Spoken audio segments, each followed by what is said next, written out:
Hello, let's continue with the next section, 6.2, solving systems of three linear equations using elimination. So you can do this using also substitution, but elimination is probably the best way to go about it. So our objectives are solving linear systems of three equations with three variables by elimination, and we'll skip the application questions. Linear systems with three equations and three variables. In this section, is an extension of the same process of elimination learned in section 6.1, but now applied to systems of three linear equations and three variables. As the intersection of three linear planes, a linear system of three equations and three variables will have the same three possibilities for solution as systems of two linear equations and two variables. So just as before, when we write our answers as x comma y, now we're going to write our answers as x comma y and z. And if you're ever unsure of what order it comes from, just follow your alphabet. It goes in the same order as the alphabet, and it'll stick to those same three variables, x, y, and z. Our steps are the answer can be no solution, and just as before, it's an inconsistent system. There can be a single answer and be written as ordered triple, or third, it can contain infinitely many solutions and called dependent. So we can get one answer, which is the second possibility, and I get something for x, something for y, and something for z. If there's no solution, you're going to get one number equals another number, not equality. Our third option is infinitely many solutions, and that's when one number equals itself. You're left in that type of statement. So we can get a false statement or a true statement.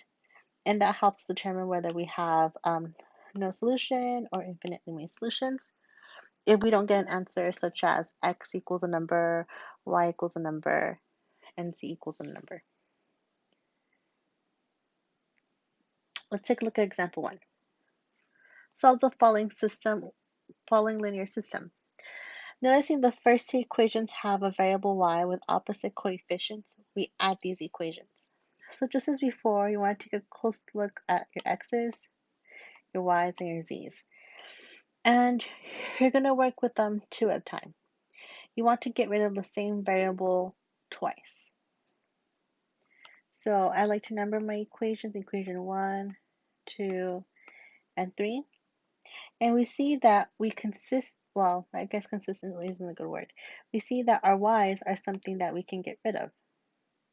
If I group my first two, I can get rid of a y, and if I group my first and last, 1 and 3, I can get rid of my y's. Noticing the first equations have a variable y with opposite coefficients, we add these two equations. So if we add them, we notice my y's make 0. They're gone. And we're left with 3x plus 4x is 7x plus z equals 9. Okay, so remember your goal is to get rid of the same variable for twice with two equations. I should say eliminate.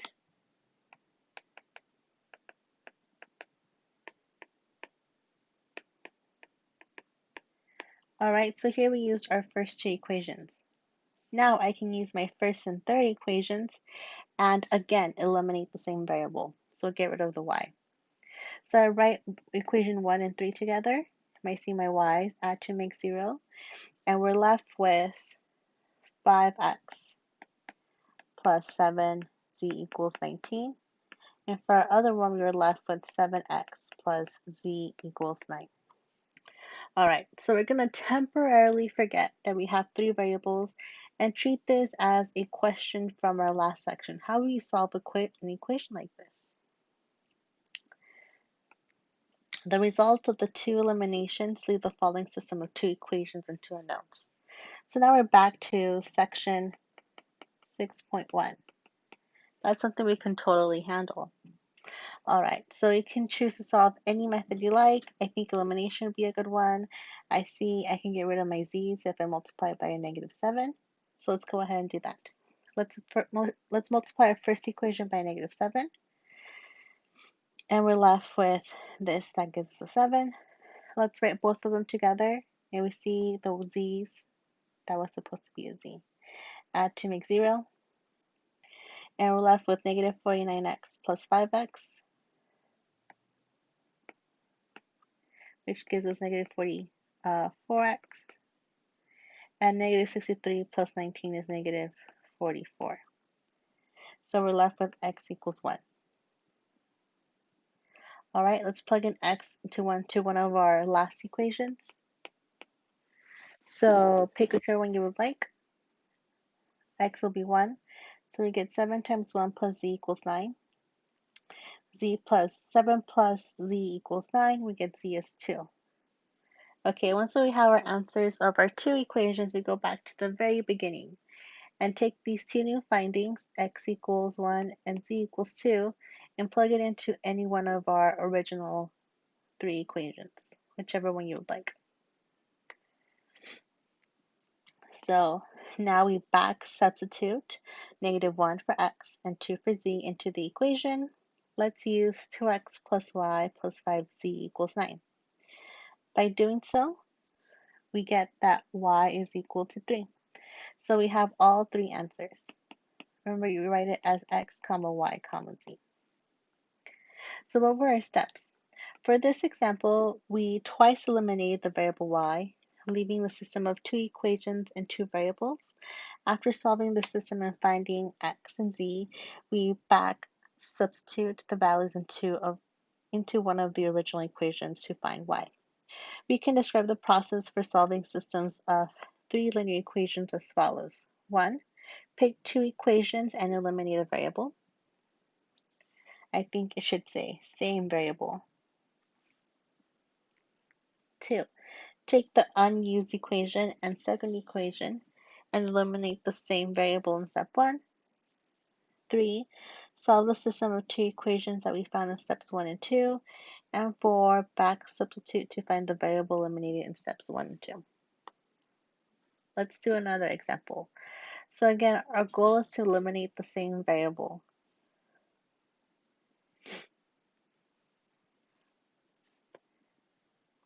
Let's go ahead, and your text is using your z's. You can pick whichever one you would like.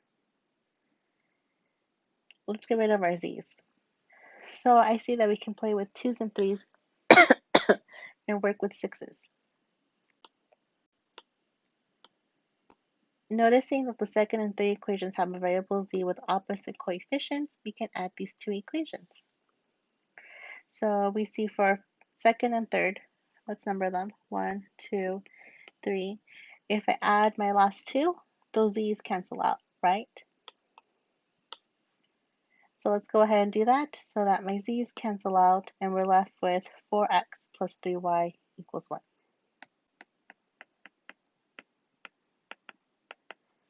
Wonderful. Now I have to use 2 equations again. Wanting to again eliminate z, while using the first equation, we can multiply the second equation by 2 and the second equation by 3. So if I multiply by 2 and 3, I can eliminate z again. That's 0. And we're left with 4 plus 9, we get 13x. -6 plus 21, we get plus 15y equals 2. So that's our new equation. You write it neater. So we have 13x plus 15y equals 2. So now I'm going to work with these 2 equations only and ignore that I have 3 equations and 3 variables to work with. Notice that they're both using the same variable, x's and y's. All right, so we have our 2 new equations. So let's solve for these 2 variables. Let's solve for x and y. Elimination is probably my favorite, and it's probably the easiest to go around. So elimination is, if I could suggest one to feel most comfortable with, that would be it. All right, so let's go ahead and multiply our first equation by a -5. So I can get -15 and thus cancel my y's. So let's multiply our first equation by -5. All right, by doing so, we get negative negative 20x minus 15y equals 5. We write them both together and then we add them. So negative 20 plus 13, we get negative 7x. My y's add to be 0 equals 7. So negative 7x equals 7, we get negative 1. All right, now you back substitute into any one of our equations. So let's go ahead and plug it into 4x plus 3 equals negative 1, which was our first equation. So if you let x equal negative 1, you work it out. You get negative 4 plus 3y equals negative 1. We're left with 3y equals 3. We get y equals 1. So I have x and y for an answer. Now that I have my two variables solved, I can go ahead to the very beginning, pick one equation, whichever one seems nicer to you, and pick one and plug in the two known values. You found x equals 1 and y equals 1. When you plug it in, you get that z equals 4, and you get your answer of negative 1, 1, and 4.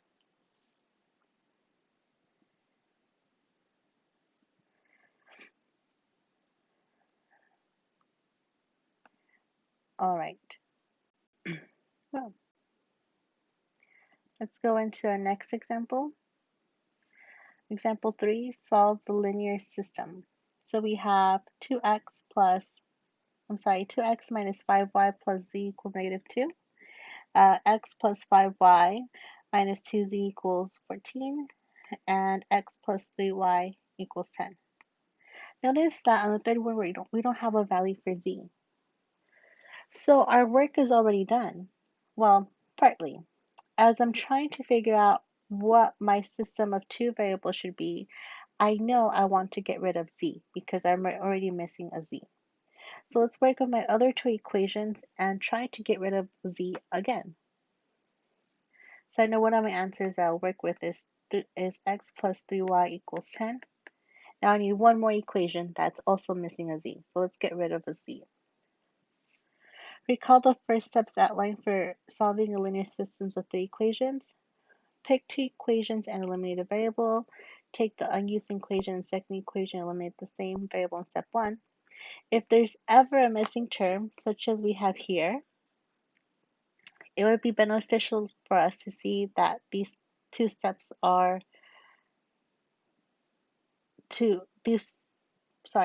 it would be beneficial to see these two steps as goals. Determine the equation with only two variables and determine the second equation with two variables.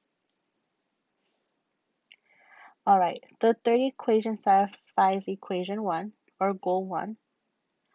Therefore, goal 2 would be to eliminate z using the first and second, or whichever other two you have.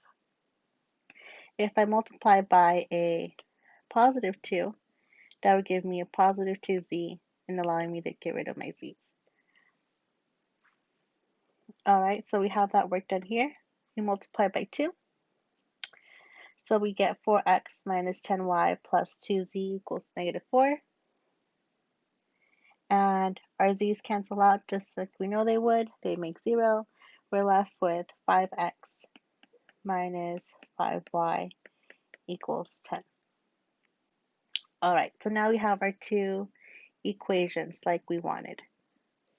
So for a moment, we forget we ever had three equations and three variables and only work with these two and two variables. All right, let's go ahead and solve. I see that my x's are the same, so what if I multiply 1 by a negative 1? Let's multiply the first one by negative 1, as we see here, and add it to the second. So that we're left with this step. Let's go ahead and add negative x plus x, that's 0, and we're left with 4y is equal to 8. So y is equal to 2. That's one of our answers. Let's plug it back into any one of our two. If we choose x minus y equals 2, let's plug in a y of 2. We get x equals 4. So now we have two answers. We have x equals 4 and y equals 2. Let's plug it into one of our equations, those two answers, into one of our original equations from the beginning. If we plug it in, we get that z is 0. And this is our answer. So what about inconsistent and dependent systems? So again, we get a true statement, a number equals a number, which would be infinitely many solutions. Or if we have a number equals a different number, that would be a false statement. So that would be no solution.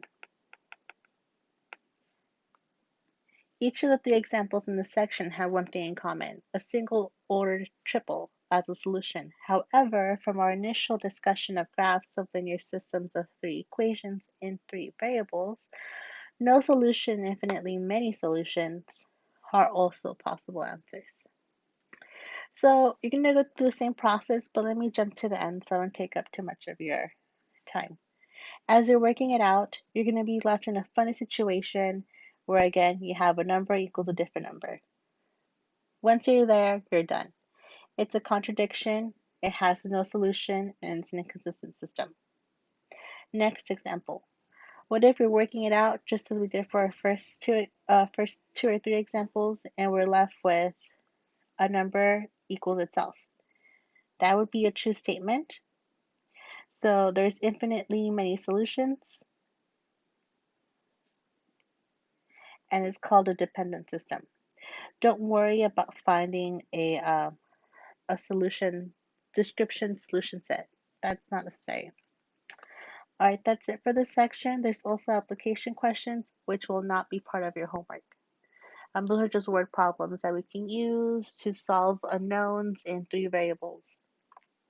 All right, that's it for this section. If you have any questions, feel free to email me. Thanks.